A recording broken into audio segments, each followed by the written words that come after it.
हम पढ़ेंगे chapter principle of inheritance and variation के बारे में। जेनेटिक्स का मतलब क्या है? Variation of characters from parents to offspring. Parents से ऑफस्प्रिंग में कैरेक्टर्स का इनहेरिटेंस होना।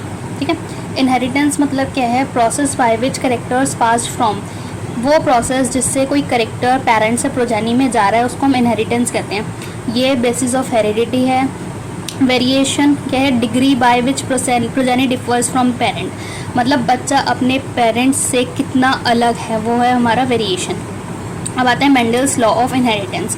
इसमें एक साइंटिस्ट थे ग्रीगर मेंडल, उन्होंने एक्सपेरिमेंट करा था गार्डन पीस पे 7 साल तक, 1856 से 1863 तक, और प्रपोज किया था law of inheritance in living organism. एक साइंटिस्ट था जिसने फर्स्ट टाइम स्टैटिस्टिकल एनालिसिस और मैथमेटिकल लॉजिक्स को बायोलॉजी में अप्लाइड किया था। इसका जो एक्सपेरिमेंट था उसका लार्ज सैम्पलिंग साइज था, जिसकी वजह से इसको ग्रेटर क्रेडिबिलिटी मिला था। विल कंडक्ट सच आर्टिफिशियल या क्रॉस पॉलिनेशन। मेंडल ने ऐसे ही कुछ आर्टिफिशियल या क्रॉस पॉलिनेशन एक्सपेरिमेंट्स करे using true breeding P lines, जो कि अंडरगो कंटिन्यूस सेल्फ पॉलिनेशन, जो कि सेल्फ पॉलिनेशन करते हैं, कंटिन्यूस सेल्फ पॉलिनेशन। तो जो ट्रू ब्रीडिंग पी लाइन्स थी वो 14 थी। As pairs were similar except for one, सारे के सारे पेयर्स वर सिमिलर, एक करेक्टर को छोड़ के जिसको हम कंट्रास्टिंग ट्रेट कहते हैं। तो हमारे पास कुछ 7 करेक्टर्स थे, ठीक है, और 14 कंट्रास्टिंग ट्रेट्स थे। जैसे कि स्टेम हाइट में डोमिनेंट हो गया टॉल, रिसेसिव हो गया ड्वार्फ, ये है हमारे डोमिनेंट, ये है हमारे इधर रिसेसिव। फ्लावर कलर में उसका वॉयलेट और recessive white. Flower position axial terminal. Pod shape inflated constricted. Pod colour green yellow. Seed shape round wrinkled. Seed colour yellow green. आता है इनहेरिटेंस ऑफ वन जीन, जो कि हम मोनोहाइब्रिड क्रॉस कहते हैं, जिसको टॉल और ड्वार्फ प्लांट को पॉलिनेट कराया था। टॉल जिसका जीनोटाइप है कैपिटल टी, ड्वार्फ जिसका है स्मॉल टी। तो जब इसको उसने क्रॉस कराया तो उससे उसको कुछ प्रोजेनीज मिली जो कि टॉल थी। F1 प्रोजेनी, जो कि फीलियल 1 प्रोजेनी कहते हैं जिसको हम, वो सारी की सारी उसके पास टॉल आई थी। ऐसे ही कुछ उसने सिमिलर ऑब्जर्वेशन अलग अलग ट्रेट्स के साथ करा था और पाया था कि जो F1 प्रोजेनी है वो हमेशा किसी एक पेरेंट की आ रही है। मतलब अब उसने उसको सेल्फ पॉलिनेट कराया, टॉल को, F1 प्रोजेनी के टॉल को सेल्फ पॉलिनेट कराया, तो उससे उसके पास जो रेशियो आया था, फिनोटिपिक रेशियो जो आया था वो 3:1 आया था, और जीनोटिपिक रेशियो उसके पास 1:2:1 आया था। 3 उसके पास टॉल, 1 ड्वार्फ, एक कैपिटल टी, 2 कैपिटल टी और 1 स्मॉल टी। ये बताता है कि जो टॉल और ड्वार्फ है वो अपने पेरेंट्स के आइडेंटिकल हैं, मतलब कोई भी ब्लेंडिंग, कोई भी मिक्सिंग शो नहीं हो रही है।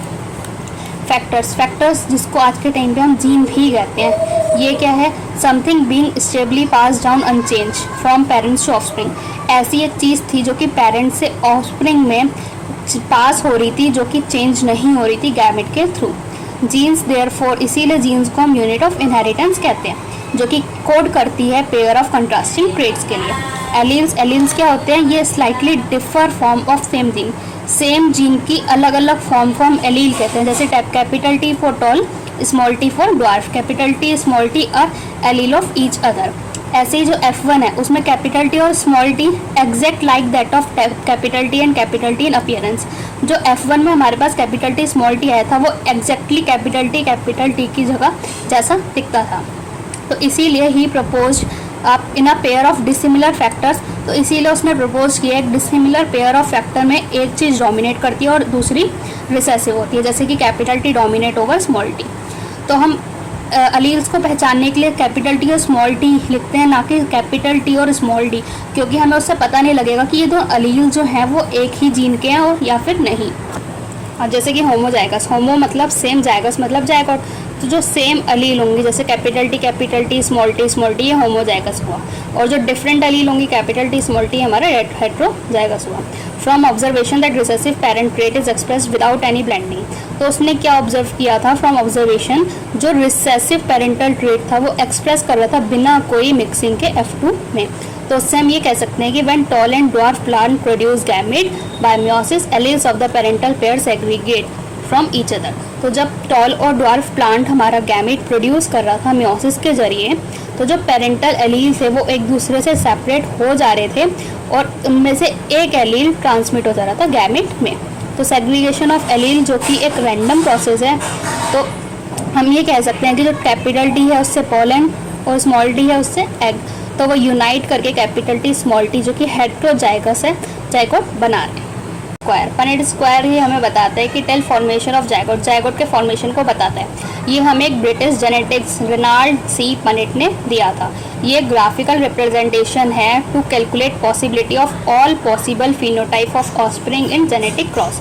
जैसे कि हमने मेल गैमेट लिया और कैपिटल टी फीमेल लिया, स्मॉल टी, उसको यूनाइट कराया तो एक capital T small T tall बन के आया। तो उसने एक उसका पनेट स्क्वायर बनाया, उसी का जो F1 प्रोजेनी आई थी। तो उससे हमें फिनोटाइपिक रेशियो जो कि 3:1 मिला, जीनोटाइपिक रेशियो जो कि 1:2:1 मिला था। तो ये half of T plus half of small T का होल स्क्वायर जब हम करेंगे तो a प्लस बी का होल स्क्वायर क्या होता है, a square plus B square plus 2ab। तो ये एक बायनोमियल एक्सप्रेशन की तरह दिख रहा है, ठीक है। तो टेस्ट क्रॉस क्या होता है, टेस्ट क्रॉस हमें फिनोटाइप को बताता है, F2 में टॉल प्लांट के फिनोटाइप को बताता है। मेंडल ने कुछ टॉल प्लांट्स F2 से क्रॉस किए थे ड्वार्फ प्लांट के साथ, ठीक है। अब जैसे कि हम यहाँ पे क्रॉस देखेंगे तो ये कैपिटल W और capital W small w F2 में यही आए थे टॉल्स, हम कह सकते हैं। एक हेट्रोजाइगस था, एक होमोजाइगस था, एक हेट्रोजाइगस और एक होमोजाइगस। तो उसने जब क्रॉस कराया रिसेसिव के साथ तो उसको कुछ ऐसा मिला। अब मोनोहाइब्रिड क्रॉस में उसने क्या ऑब्जर्व किया था, मेंडल ने कुछ दो किए थे जो कि प्रिंसिपल और लॉ ऑफ, पहला लॉ ऑफ डोमिनेंस, दूसरा law of segregation. Law of dominance में क्या होता है, कैरेक्टर्स जो कि कंट्रोल होते हैं डिस्क्रीट यूनिट से, जिसको हम फैक्टर्स कहते हैं। फैक्टर हमारा पेयर में होता है और अलग अलग पेयर ऑफ फैक्टर में एक डोमिनेट करता है, दूसरा रिसेसिव होता है। तो ये जो लॉ है ये हमें एक्सप्लेन करता है expression of only one of the parental character, किसी एक पेरेंटल कैरेक्टर का एक्सप्रेशन को एक्सप्लेन करता है मोनोहाइब्रिड क्रॉस में, ठीक है। And expression of both in the F2, और F2 में दोनों ही एक्सप्रेस करते हैं। Also proportion of 3:1 obtained at F2। Law of segregation क्या होता है, ये बेस्ड है that alleles do not show any blending, जो कि एलील्स जो होती हैं वो कोई भी ब्लेंडिंग मतलब मिक्सिंग शो नहीं करती हैं, और जो दोनों ही कैरेक्टर्स होते हैं वो ऐसे ही ऐसे F2 में रिकवर हो जाते हैं। दो one of these not seen at F1, लेकिन उनमें से एक जो होता है वो F1 प्रोजानी में नहीं दिखता। फैक्टर्स और alleles of a pair segregate from each other. Factors और एलील जो होते हैं वो एक दूसरे से सेग्रीगेट कर जाते हैं, जैसे कि such that the gamete receives only one of the two factors. अगर होमोजाइगस पेरेंट होगा तो वो सिमिलर गैमेट होंगे, हेट्रोजाइगस पेरेंट होगा तो उसमें दो काइंड के गैमेट होंगे जिसमें एक एलील होगी विद इक्वल प्रपोर्शन।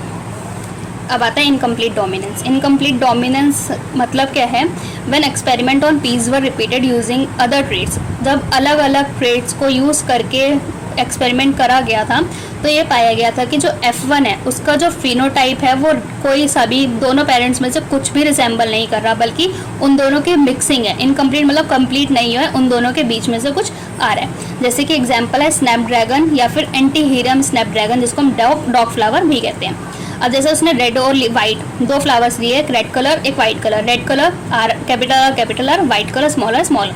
तो उसको जब उसने क्रॉस कराया तो जो F1 प्रोजेनी आई थी वो उन दोनों के बीच की आई, जो कि कैपिटल आर स्मॉल आर, जो कि पिंक कलर हुआ। तो उसने जब F2 प्रोजेनी के लिए उसको सेल्फ पॉलिनेट कराया था पिंक फ्लावर्स को, तो उसके पास कुछ ऐसा रेशियो आया था जिसमें फिनोटाइपिक रेशियो 1:2:1 आ रहा था और जीनोटाइपिक रेशियो भी 1:2:1 आ रहा था। तो जो डोमिनेंस का कॉन्सेप्ट है वो बताता है genes contain the information to express a particular trait. एक पर्टिकुलर ट्रेट को एक्सप्रेस करने के लिए इंफॉर्मेशन कौन कंटेन करता है, जीन कंटेन करता है।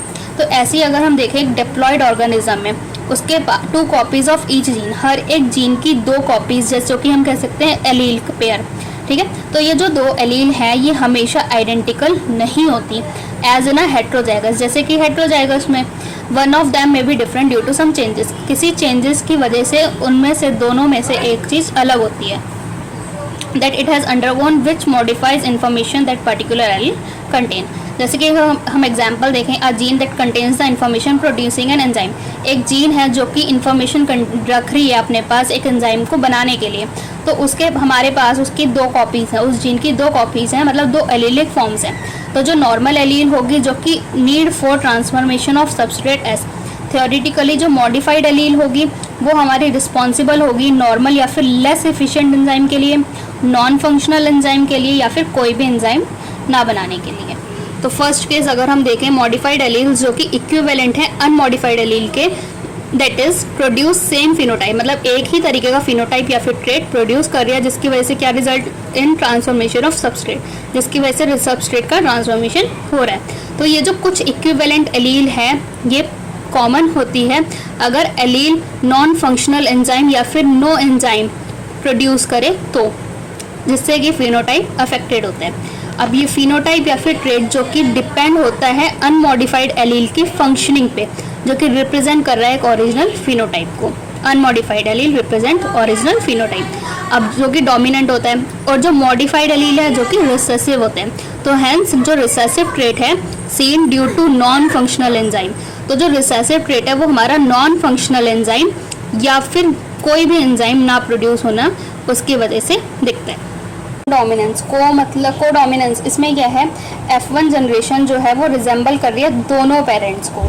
अभी जैसे हमने इनकम्प्लीट डोमिनेंस में देखा था वो किसी 2 पेरेंट्स के एक अलग अलग नहीं आ रही थी, ना एक पेरेंट का आ रहा था ना दूसरा पेरेंट का आ रहा था, बल्कि उनका मिक्सचर आ रहा था। अब हम देखेंगे को डोमिनेंस, इसमें दोनों पेरेंट को F1 जनरेशन रिजेंबल कर रही है। जैसे कि हमारे पास एग्जाम्पल है ABO blood grouping in human beings, जो कि कंट्रोल होता है बाय जीन आई। तो जो RBC का प्लाज्मा मेम्ब्रेन होता है उसके पास कुछ शुगर पॉलीमर्स होते हैं जो कि प्रोट्रूड करते हैं उसके सरफेस से, और उसी तरीके का जो शुगर होता है वो कंट्रोल होता है उसकी जीन से। जैसे कि हमारे पास जीन आई है, वो उसके पास 3 एलील्स होती हैं, IA, IB और स्मॉल आई, जो कि कोई भी शुगर प्रोड्यूस, स्मॉल आई जो कि कोई भी शुगर प्रोड्यूस नहीं करता, और IA और IB जो कि अलग अलग थोड़ी सी अलग अलग फॉर्म की शुगर प्रोड्यूस करती हैं। बिकॉज ह्यूमंस, क्योंकि हम ह्यूमंस जो कि डिप्लॉयड ऑर्गेनिज्म है वो पजेस कर रही हैं 3 में से कोई 2 एलील आई जीन की एलील प्रोजेस करती हैं। अब IA और IB जो कि कम्प्लीटली डोमिनेंट है ओवर स्मॉल आई, तो अगर IB और IA दोनों एक साथ होंगी तो वो अपनी अपनी टाइप की शुगर दिखाएंगे, जिसको हम को डोमिनेंस कहेंगे। तो इसीलिए RBC have both A and B type of sugars since there are 3 different alleles. अब जैसे कि हमारे पास 3 डिफरेंट एलील्स हैं तो इससे हमारे पास 6 अलग अलग कॉम्बिनेशन पॉसिबल हो सकते हैं, 6 जीनोटाइप के और 4 फिनोटाइप के। अब 6 जीनोटाइप कैसे हुए, 1 2 3 4 5 6 जीनोटाइप हो गए, और फिनोटाइप A, AB, B और O, 4 फिनोटाइप हो गए हमारे पास, ठीक है। ABO ब्लड ग्रुपिंग जो कि एक अच्छा एग्जाम्पल है मल्टीपल एलील्स का भी। अगर हमारे पास मोर देन 2 एलील्स होंगी, more than 2 that is 3 alleles जो कि गवर्न कर रही हैं एक ही करेक्टर को, तो उस इंडिविजुअल में, since an individual has only 2 alleles present, तो एक इंडिविजुअल में जो कि उसके पास 2 ही एलील्स प्रेजेंट होती हैं, तो मल्टीपल एलील कब मिल सकती है, जब पॉपुलेशन स्टडी हम कर सकें तभी मल्टीपल एलील मिलेगी। प्लेयोट्रोपी क्या होता है, अगर एक सिंगल जीन या फिर gene product more than 1 effect दिखाती है, मतलब एग्जांपल हो गया starch synthesis in P seeds, जो कि कंट्रोल्ड होता है एक जीन से, लेकिन उसके पास एलील्स कितने हैं, 2, कैपिटल बी और स्मॉल बी। अगर हेट्रोजाइगोट होंगे, होमोजाइगोट होंगे, कैपिटल बी जो कि प्रोड्यूस करते हैं लार्ज स्टार्च ग्रेन, और स्मॉल बी जो कि होमोजाइगोट हैं, ये प्रोड्यूस करते हैं स्मॉल स्टार्च ग्रेन जो कि लेसर इफिशिएंट होते हैं। तो अगर सीड्स का मैच्योरेशन हो गया तो कैपिटल बी राउंड आएगा, स्मॉल बी रिंकल्ड आएगा। अगर हेट्रोजाइगोट राउंड सीड प्रोड्यूस हो रहा है जिसमें बी जो है, कैपिटल बी जो है वो डोमिनेंट एलील है, ठीक है, बट स्टार्च ग्रेन जो होता है वो इंटरमीडिएट बीच के साइज का प्रोड्यूस होता है, जैसे कि capital B small B in seeds, ठीक है। तो ये क्या दिखाएगा, इनकम्प्लीट डोमिनेंस दिखाएगा। देयरफॉर जो डोमिनेंस है वो सेल्फ ऑटोनॉमस नहीं है एक जीन के फीचर का और द प्रोडक्ट। ये किस चीज़ पर डिपेंड करेगा, ये ज़्यादातर जीन के प्रोडक्ट पे या फिर एक पर्टिकुलर फिनोटाइप के प्रोडक्शन पे डिपेंड करेगा। अगर इन केस अगर एक से ज़्यादा फिनोटाइप है तो वो इन्फ्लुएंस्ड होगा by the same gene. Inheritance of two gene, inheritance of two gene में येलो जो है वो डोमिनेंट है ग्रीन पे और ये राउंड जो है वो डोमिनेंट है रिंकल्ड पे। तो उसने 2 सीड्स ली, round yellow wrinkled green, capital R capital Y small y small y. तो उससे हमारे पास जो F1 प्रोजेनी आई वो आई हमारे पास राउंड येलो। उसने उसको सेल्फ कराया तो हमारे पास कुछ ऐसा फिनोटाइपिक रेशियो आया 9:3:3:1। ठीक है। अब लॉ ऑफ इंडिपेंडेंट असॉर्टमेंट अगर हम देखें तो देखो, अगर हम 3 राउंड 1 रिंकल्ड 3 येलो 1 ग्रीन लें तो उससे कुछ हमारे पास ऐसा ही रेशियो आ जाएगा। 3 round yellow 3 × 3 9, 3 round into 1 green 3 round green, 1 wrinkled into 3 yellow 3 wrinkled yellow और 1 wrinkled into 1 green 1 wrinkled green. ठीक है। तो based on such observation of dihybrid cross Mendel ने कुछ प्रपोज किया जो कि हम सेकेंड जनरलाइजेशन कहेंगे, जिसको वो था Mendel's law of independent assortment. जब 2 पेयर एक ट्रेट के कंबाइन करते हैं एक हाइब्रिड में तो सेग्रीगेशन ऑफ 1 करेक्टर, तो एक करेक्टर का सेग्रीगेशन उस दूसरे करेक्टर के सेग्रीगेशन पे डिपेंड नहीं करते हैं। अब पनेट स्क्वायर जो कि इफेक्टिवली यूज टू अंडरस्टैंड, इससे हमें क्या अच्छे से पता लगता था, independent assortment of 2 pairs of gene during the production of egg and the pollen in F1 RRYY plant. अब जो सेग्रीगेशन है R का और R का, तो 50% का क्या होगा, उनके पास जीन कैपिटल R होगा और 50% के पास जीन स्मॉल r होगा। Beside each gamete they have allele Y और Y। तो जो सेग्रीगेशन है अलग अलग होना 50% R का और 50% स्मॉल r का, वो इंडिपेंडेंट है किसके सेग्रीगेशन के, 50% of capital Y and 50% of small y। Therefore जो 4 जीनोटाइप ऑफ गैमीट्स आएंगे वो आएंगे capital R capital R small y capital Y small r small y।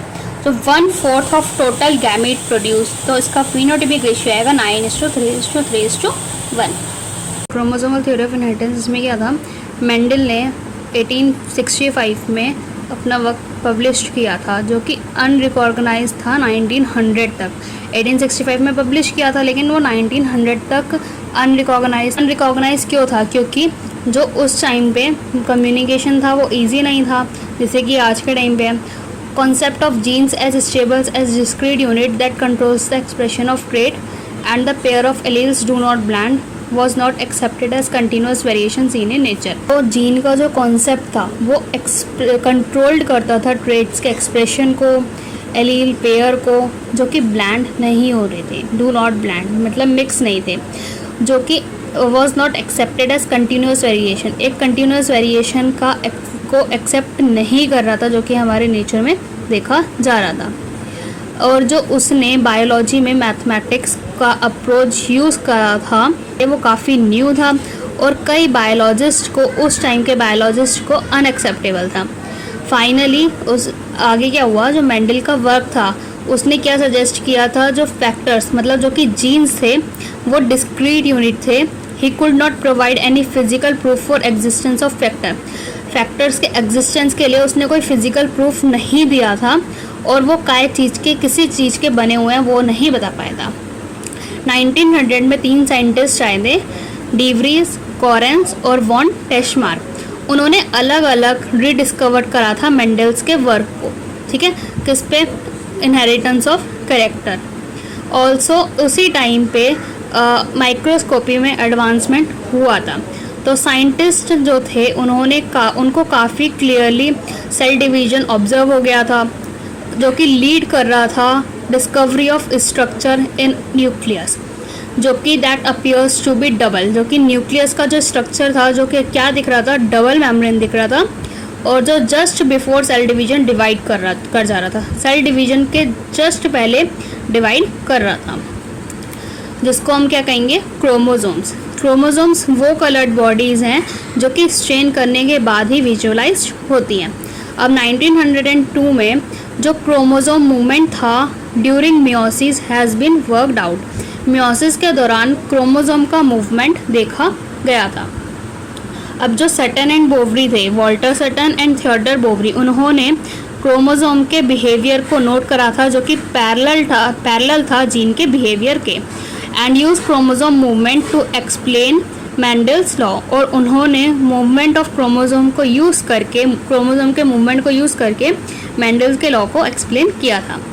2 alleles of a gene pair are located on homologous site on homologous chromosomes. Homologous chromosomes की homologous site पे 2 alleles एक gene pair के located होते हैं। अब जैसे कि ये है, ये जीवन है, जीवन फेज के बाद जो क्रोमोसोम्स हुए वो डबल हो गए थे। जीवन फेज के बाद G2 फेज में वो डबल हो गए थे, मतलब डबल तो वो S फेज में हो जाते हैं, वो हम आगे फर्दर चैप्टर्स में पढ़ेंगे। G2 में क्या हो गया, ये डबल हो गए क्रोमोसोम्स। मियोसिस 1 के एना फेज में ये बाइवेलेंट। अब ये एना फेज क्या होता है, इसमें जो क्रोमोसोम मूवमेंट होता है वो अलग अलग हो जाते हैं, क्रोमोसोम्स अलग अलग हो जाते हैं। देखो जैसे यहाँ पे साथ में थे, अब एना फेज में क्या हुआ, यही क्रोमोसोम्स आपस में अलग हो चुके हैं, इनको हम कहेंगे बाइवेलेंट्स। ठीक है, अब एनाफेज 2, मियोसिस 2 के एनाफेज में ये बिल्कुल सेपरेट हो चुके होते हैं। अब जर्म सेल्स, ये एक जो हो गया, ये एक पूरा क्या कहलाते हैं, ये एक जर्म सेल कहलाते हैं। अब जो फैक्टर होते हैं और जो क्रोमोसोम होते हैं वो दोनों ही पेयर में होते हैं। Segregate at the time of gamete formation, gamete formation के दौरान अलग अलग होता है, जिससे कि सिर्फ एक पेयर ट्रांसमिटेड होता है गैमेट पे। वो किसके लिए है, दोनों के लिए ही, फैक्टर के लिए भी और क्रोमोसोम के लिए भी। Independent pair segregate independently of each other. Independent pair मतलब जैसे कि T और Y, ये बिल्कुल अलग अलग हैं, तो इनका जो सेग्रीगेशन है वो एक दूसरे पे बिल्कुल भी डिपेंड नहीं करता, तो वो फैक्टर्स के लिए है। अब एक पेयर दूसरे पेयर के इंडिपेंडेंटली सेग्रीगेट कर रहा है, मतलब वो उस पर डिपेंड नहीं कर रहा कि वो सेपरेट हो रहा है, तो वो किसके लिए है, क्रोमोसोम के लिए है। During anaphase of meiosis 1, meiosis 1 के एनाफेज के दौरान जो 2 क्रोमोसोम पेयर होते हैं वो मेटाफेज प्लेन पे अलाइन हो जाते हैं, अलग अलग इंडिपेंडेंटली ऑफ ईच अदर, एक दूसरे के इंडिपेंडेंट। अब इसकी जो 2 पॉसिबिलिटीज़ हैं इसमें, अब देखो ये जो लॉन्ग ऑरेंज है ये शॉर्ट ग्रीन है, लॉन्ग येलो और शॉर्ट रेड है सेम पोल पे है। Long orange, short red, long yellow, short green, ये जो है सेम पोल पे है। अब इसमें हम अगर देखें मियोसिस 1 के एनाफेज में, ये मियोसिस 1 के एनाफेज में थोड़े थोड़े अलग हो गए। ठीक है, अब मियोसिस 2 के एनाफेज में क्या होगा, ये तो सेम पोल पे थे, अब सेम पोल से हट जाएंगे। ऐसे ही मियोसिस 2 में भी होगा, सेम पोल से हट जाएंगे। उसके बाद ये जो पूरा आ गया, ये क्या हो गया, जर्म सेल्स। ऐसे इसके यहाँ जर्म सेल्स आ गए।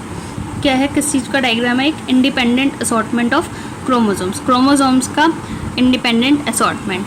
अब जो सटन और बोवरी थे उन्होंने आर्ग्यू करा था, जो कि पेयरिंग थी, that pairing and segregation of pair of chromosome, जो क्रोमोसोम के पेयर का पेयरिंग होना और उनका अलग होना वो किस चीज़ को लीड कर रहा था, segregation of pair of factor they carried. वो जो भी फैक्टर वो पेयर ऑफ फैक्टर दे वो कैरी कर रहे थे उनके सेग्रीगेशन पे, वो लीड कर रहा था वो चीज़। ठीक है, Sutton united knowledge of chromosome segregation. Sutton ने क्या करा था, जो क्रोमोसोम सेग्रीगेशन था उसकी नॉलेज को इकट्ठा करा था विद मेंडेलियन प्रिंसिपल्स, मेंडेलियन के प्रिंसिपल्स के साथ, और उसको बोल दिया था chromosomal theory of inheritance. Theory का जो एक्सपेरिमेंटल वेरिफिकेशन था क्रोमोसोमल थ्योरी ऑफ इनहेरिटेंस का, वो हमें थॉमस एंड मॉर्गन ने दिया था एंड हिज कलीग्स। ठीक है, जिसकी वजह से क्या होता है, lead to the discovery that the basis of variation that sexual reproduction produced. अब मॉर्गन ने क्या करा था, उसने कुछ टाइनी फ्रूट फ्लाइज पे वर्क किया था जिसको ड्रोसोफिला मेलनगास्टर कहते हैं, which were found very suitable for such studies, जो कि काफ़ी इन स्टडीज़ के लिए काफ़ी सही पाया गया। जो उसने क्या करा, इनको ग्रो कराया एक सिंपल सिंथेटिक मीडियम में लेबोरेटरी के लिए। वो अपनी जो उनकी जो लाइफ साइकिल होती थी वो अपनी लाइफ साइकिल 2 वीक्स में कंप्लीट कर लेते थे, और एक सिंगल मेटिंग में ही काफ़ी large number of progeny flies produced होती थी। अब इसमें जो मेल था काफ़ी, मतलब मेल और फीमेल काफ़ी आसानी से डिस्टिंग्विश करी जा रख सकते थे। मेल जो था वो काफ़ी छोटा था और जो फीमेल थी वो बड़ी थी। Has many types of heredity variation seen with low power microscope. एक छोटे से लो पावर माइक्रोस्कोप से भी काफ़ी हेरिडिटी वेरिएशंस दिख रहे थे। लिंकेज एंड रिकॉम्बिनेशन, इसमें क्या है, मॉर्गन ने कई सारे डाइहाइब्रिड क्रॉसेस करे थे, किसमें, ड्रोसोफिला में। किस चीज़ के लिए, टू स्टडी जीन्स को स्टडी करने के लिए जो कि दैट वर सेक्स लिंक्ड, जो कि सेक्स लिंक्ड थे और सिमिलर थे उस डाइहाइब्रिड क्रॉस के जो कि मेंडल ने पी में कराया था। ठीक है, अब मॉर्गन ने क्या करा, हाइब्रिडाइज कराया था yellow bodied white eyed female को brown bodied red eye male के साथ, ठीक है। और उसने फिर क्या करा, जो F1 प्रोजेनी आई उसको इंटरक्रॉस कराया था उनको। तो उसने ये ऑब्जर्व करा कि जो 2 जीन्स थे वो इंडिपेंडेंटली एक दूसरे के सेग्रीगेट नहीं कर रहे थे, और जो F2 रेशियो आया वो था 9:3:3:1 रेशियो आ रहा था। मॉर्गन और उसके ग्रुप को ये पता था कि जो कि जीन्स जो कि लोकेटेड होते हैं X क्रोमोसोम पे, and saw quickly when the 2 genes in a dihybrid cross were situated on the same chromosome. और तुरंत ही ये देखा जो कि एक डायहाइब्रिड क्रॉस में जो 2 जीन्स होती हैं जो एक ही क्रोमोसोम पे हैं, तो उनका जो प्रपोर्शन आया था पेरेंटल जीन का वो काफ़ी ज़्यादा था नॉन पेरेंटल जीन से। एक ही क्रोमोसोम में, सेम क्रोमोसोम में जो 2 जीन्स हैं उनमें जो पेरेंटल जीन का क्रोमोसोम प्रपोर्शन था वो नॉन पेरेंटल से ज़्यादा दिख रहा था। तो मॉर्गन ने क्या बताया, Morgan attributed this due to the physical association. तो मॉर्गन ने ये बताया कि ये किस चीज़ की वजह से है, ये है एक फिजिकल एसोसिएशन या फिर लिंकेज बिटवीन 2 जीन्स की वजह से हो रहा है। और उसने उसको क्या टर्म लिंक कर दिया था, लिंकेज। उसने उसको लिंकेज का नाम दे दिया था। To describe the physical association of genes on a chromosome, एक जीन के एसोसिएशन को क्रोमोसोम पे बताने के लिए, डिस्क्राइब करने के लिए, एंड टर्म रिकॉम्बिनेशन। और रिकॉम्बिनेशन किसके लिए, to describe the generation of non parental gene combination. Non parental gene combination के लिए उसने रिकॉम्बिनेशन बताया था। फिजिकल एसोसिएशन ऑफ जीन के लिए उसने टर्म लिंकेज क्या टर्म बताया था, लिंकेज। और नॉन पेरेंटल जीन के लिए उसने टर्म बताया था रिकॉम्बिनेशन।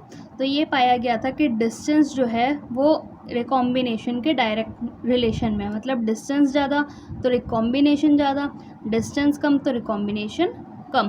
तो उसने जैसे एग्जाम्पल हम अगर देखें, उसने देखा जाए तो he found that genes white and yellow were tightly linked. जो जीन्स वाइट और येलो जो कि टाइटली लिंक्ड थे, मतलब पास पास में थे, तो वो कितना प्रोपोर्शन शो कर रहे थे, शोड ओनली 1.3%। तो वो सिर्फ 1.3% प्रोपोर्शन शो रिकॉम्बिनेशन शो कर रहे थे।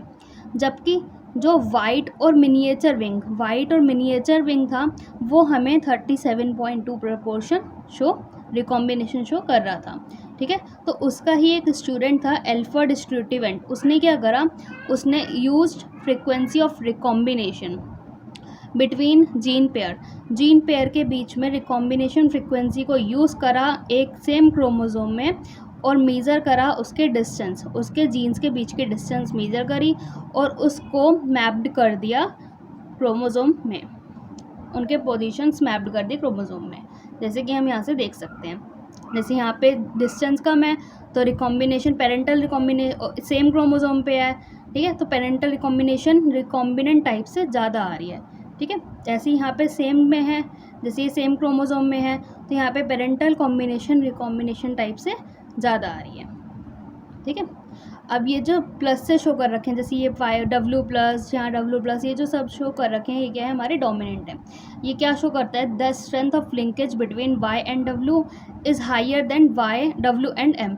ये बता रहा है कि जो लिंकेज की स्ट्रेंथ है Y और W के बीच में वो ज़्यादा है किससे, W और M से, ठीक है। तो अब ये देखा गया था कि जैसे डिस्टेंस जो है वो रिकॉम्बिनेशन के डायरेक्ट में है और लिंकेज के इन्वर्स में है, तो हम इसको ऐसे याद कर सकते हैं, डॉक्टर। डिस्टेंस ज़्यादा तो रिकॉम्बिनेशन ज़्यादा, लेकिन लिंकेज कम। पॉलीजेनिक इनहेरिटेंस, पॉली मतलब मोर देन वन, जेनिक मतलब genes, more than one genes. तो ये क्या है, traits that are generally controlled by 3 और मोर जीन्स। ऐसे ट्रेट्स जो 3 या 3 से ज़्यादा जीन्स से कंट्रोल्ड होते हैं उनको हम पॉलीजेनिक ट्रेट्स कहते हैं। जैसे कि हमारा एग्जांपल हो गया हाइट, ठीक है। Also accounts influence of the environment, ये हमारे एनवायरनमेंट का जो चेंजेस आते हैं उसको भी इन्फ्लुएंस करता है, देखते हैं, ठीक, अकाउंट करते हैं। जैसे कि हमारा एग्जांपल हो गया human skin colour. Phenotypes reflect the contribution of each allele, phenotype जो है वो हर एक एलील के कंट्रीब्यूशन को रिफ्लेक्ट करता है। जैसे कि effect of each allele is additive, मतलब हर एक एलील का इफेक्ट एडिटिव है, ठीक है। जैसे capital A, capital B, capital C, जो कि कंट्रोल कर रहा है स्किन कलर को, जो कि डार्क स्किन कलर है, डार्केस्ट है, ठीक है, डार्क हुआ। Small a, small b, small सी, जो कि लाइट कंट्रोल कर रहा है स्किन कलर को, जो कि लाइट है। अब genotype with all dominant allele, ऐसा जीनोटाइप जिसमें सारे डोमिनेंट एलील होंगे, capital A, capital A, capital B, capital B, capital C, वो होगा डार्केस्ट। और रिसेसिव एलील जो कि small a, small a, small b, small b, small c होगा लाइटेस्ट, ठीक है। अब 3 डोमिनेंट भी हो सकते हैं, 3 रिसेसिव भी हो सकते हैं, तो वो कैसा आएगा, हमारा इंटरमीडिएट स्किन कलर आएगा। अब प्लियोट्रोपी, प्लियोट्रोपी का मतलब क्या है, effect of gene on single phenotype या ट्रेट, एक सिंगल फिनोटाइप या ट्रेट पे जीन का इफेक्ट, वो कहलाता है प्लियोट्रोपी। अब क्या होता है, single gene exhibit multiple phenotypic expression, एक जीन एक से ज़्यादा फिनोटिक एक्सप्रेशन को एक्सप्रेस कर रही है, वो हमारी होगी प्लियोट्रोपिक जीन। जैसा कि हमारा एग्जांपल देखा गया है फिनाइलकेटोन्यूरिया, जो कि ह्यूमंस में होता है। इसमें क्या है, ये this disease is caused by mutation in genes. ये क्या होता है, इस डिजीज़ में क्या होता है, जीन्स में म्यूटेशन की वजह से होता है, जो कि कोड करता है for enzyme phenyl alanine hydroxylase, जो कि सिंगल जीन म्यूटेशन है, मतलब सिर्फ एक जीन की वजह से म्यूटेशन आ रहा है। ये this manifest itself through phenotypic expression, ये अपने आप को ये मैनिफेस्ट करता है किसके जरिए, फिनोटाइपिक एक्सप्रेशन के जरिए, जो करेक्टराइज है बाय मेंटल रिटार्डेशन, मतलब इसमें क्या होगा, मेंटल रिटार्डेशन है, और रिडक्शन इन हेयर, बालों का कम होना, और साथ ही साथ स्किन पिगमेंटेशन। टर्मिनेशन, हैंकिंग ने 1891 में कुछ इंसेक्ट्स में स्पर्मेटोजेनेसिस के जरिए कुछ स्पेसिफिक न्यूक्लियर स्ट्रक्चर को ट्रेस किया था, और साथ ही साथ ये देखा था कि उनमें से जो 50% स्पर्म्स हैं वो रिसीव कर रहे हैं और 50% स्पर्म्स रिसीव नहीं कर रहे उस स्ट्रक्चर को। तो उसने उस स्ट्रक्चर को नाम दिया था एक्स बॉडी, ठीक है, बट उसको समझा नहीं पाया। Further investigations by other scientist, कुछ और साइंटिस्ट ने आगे इन्वेस्टिगेशन करी, जिससे कि कंक्लूजन ये आया कि जो एक्स बॉडी थी वो एक क्रोमोसोम था, और उसको नाम दिया गया एक्स क्रोमोसोम। जिनमें से ज़्यादातर इंसेक्ट्स जो होते हैं वो एक्सोटाइप सेक्स डिटर्मिनेशन के होते हैं, मतलब कि जो सारे एक्स हैं वो एक एडिशनल एक्स क्रोमोसोम बियर कर रहे हैं बिसाइड्स ऑटोसोम्स से। कुछ स्पर्म्स जो हैं वो एक्स क्रोमोसोम बियर कर रहे हैं और कुछ स्पर्म्स नहीं। अब पहला आता है XX जो कि फीमेल है, XO जो कि मेल है। ये क्या इन्वॉल्व करता है, x chromosome in determination of sex character and rest autosomes. ये जो एक्स क्रोमोसोम का इन्वॉल्वमेंट है ये हमें बताता है कि सेक्स क्रोमोसोम क्या है, और बाकी जो होते हैं वो हमारे ऑटोसोम्स होते हैं। जैसे कि हमारे पास एग्जांपल है XX XO type sex determination, ये होता है ग्रास हॉपर्स में और कॉकरोच में। दूसरा आता है हमारे पास XX XY टाइप, ये होता है कुछ इंसेक्ट्स में, ड्रोसोफिलाज में और हम ह्यूमंस में, जो कि XX होती है फीमेल और XY होता है मेल, जिसमें Y जो कि हमारा जो क्रोमोसोम है वो है हमारा छोटा, smaller. Such examples are of male heterogamety. तो ये जो एग्जाम्पल्स हैं XX XO type sex determination और XX XY सेक्स डिटर्मिनेशन, ये हमारे मेल हेट्रोगेमिटी के हैं, मतलब इनमें जो मेल है XO और इसमें जो मेल है XY, ये दोनों क्या हैं, हेट्रोगेमीट्स हैं, अलग अलग गेमीट्स हैं। अब हमारे कुछ एग्जाम्पल आता है फीमेल हेट्रोगेमिटी, मतलब जिसमें फीमेल हेट्रोगेमिट है, ठीक है। ZZ ZW जो हमारा दिखता है हमारी बर्ड्स में, तो जिसमें ZZ जो कि मेल है और ZW जो कि हेट्रोगेमिट है, जो कि फीमेल है। अब आता है हमारा सेक्स डिटर्मिनेशन इन ह्यूमंस। हम ह्यूमंस में सेक्स डिटर्मिनेशन कैसे देखा जाए, तो हमारे में जो 23 पेयर ऑफ क्रोमोसोम्स होते हैं उसमें से जो 22 पेयर होते हैं वो एग्जैक्टली सेम होते हैं दोनों में, मेल्स में और फीमेल्स में, जिसको हम ऑटोसोम्स कहते हैं। अगर हमारा ओवम फर्टिलाइज कर रहा है स्पर्म के साथ जो कि कैरी कर रहा है एक्स क्रोमोसोम को, तो जाइगोट जो होगा वो XX बनेगा, मतलब फीमेल, और अगर वो कैरी कर रहा है वाई क्रोमोसोम को तो जाइगोट जो बनेगा वो XY, वो जो कि मेल। तो thus evident that it is the genetic makeup of sperms that determine the sex of the child। तो इससे हम ये बोल सकते हैं कि जो सेक्स बच्चे का सेक्स है वो हमें स्पर्म बताता है। Sex determination in honey bee. अब हनी बी में सेक्स डिटर्मिनेशन देखा जाए तो ये बहुत इंपॉर्टेंट है, जिसको हम हेक्साडिप्लॉइड भी कहते हैं, हैप्लोडिप्लॉइड सेक्स डिटर्मिनेशन कहते हैं। अब इसमें क्या होता है, फीमेल और मेल, मेल जो होता है वो हैप्लॉइड होता है और फीमेल जो होती है वो डिप्लॉइड होती है। फर्टिलाइज्ड एग से हमारी फीमेल बनती है और अनफर्टिलाइज्ड एग से हमारा मेल बनता है। तो फीमेल का जो कि डिप्लॉयड है उसका क्या हुआ, मियोसिस हुआ। मियोसिस मतलब रिडक्शन डिवीजन हुआ, तो 16 NN, जिससे क्या बना हमारा मेल। अब मेल जो कि हैप्लॉइड था उसकी माइटोसिस हुई, मतलब इक्वेशनल डिवीजन, तो उसने क्या करा हमारे माइटोसिस से N। अब इसके साथ कोई फीमेल एग आके फर्टिलाइज करेगा तो ये क्या बना देगा, इसके साथ कोई एग आके फर्टिलाइज करेगा तो ये फीमेल बना देगा। अब क्या होता है ऑफस्प्रिंग कैसे बनते हैं, स्पर्म और एग के जुड़ने से, जो कि डेवलप करता है क्वीन में या फिर वर्कर में, जो कि हमारा है फीमेल। और अगर अनफर्टिलाइज एग है वो हमारा डेवलप होता है मेल में, जिसको हम ड्रोन कहते हैं। ये प्रोसेस हमारा पार्थिनोजेनेसिस होता है, मतलब मेल कैसे बनता है बिना फर्टिलाइजेशन के, तो इसीलिए इसको पार्थिनोजेनेसिस कहते हैं मेल के डेवलपमेंट के लिए, ठीक है। तो also called hexa diploid sex determination. इसमें क्या है, ये सबसे इंपॉर्टेंट लाइन है, males do not have father and thus can not have sons but have a grandfather and can have grandsons. इसका मतलब क्या है, जो मेल्स हैं उनके पास ना तो फादर होते हैं ना तो उनके बेटे होते हैं, बट उनका ग्रैंडफादर और ग्रैंडसन होते हैं।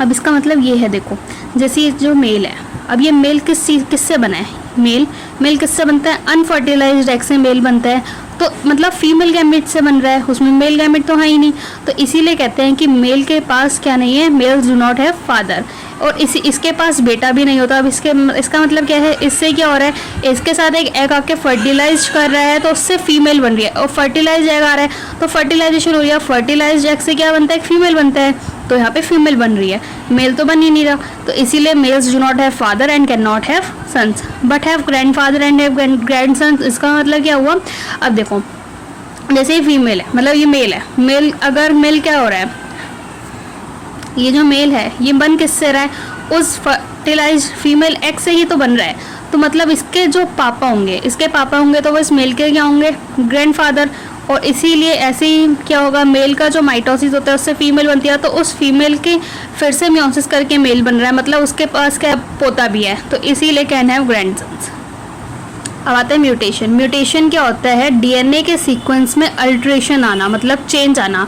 अगर किसी ऑर्गेनिज्म का जीनोटाइप और फिनोटाइप में चेंज आ रहा है तो हम उसको अल्ट्रेशन कहते हैं, ठीक है। In addition to recombination, mutation is another phenomena. Recombination के साथ साथ म्यूटेशन भी एक ऐसा फिनोमिना है जो लीड करता है डीएनए में वेरिएशन को। सिंस जो जीन होता है वो लोकेटेड होता है क्रोमोसोम पे, तो उससे क्या होगा, alteration in chromosome results in abnormalities. तो जो क्रोमोसोम में चेंज आएगा उसकी वजह से एबनॉर्मेलिटीज़ आएंगी या फिर एबिरेशंस आएंगे, जो कि क्रोमोसोमल एबिरेशन होंगे, जो कि हमारे कैंसर सेल्स में ऑब्जर्व किए जाएंगे।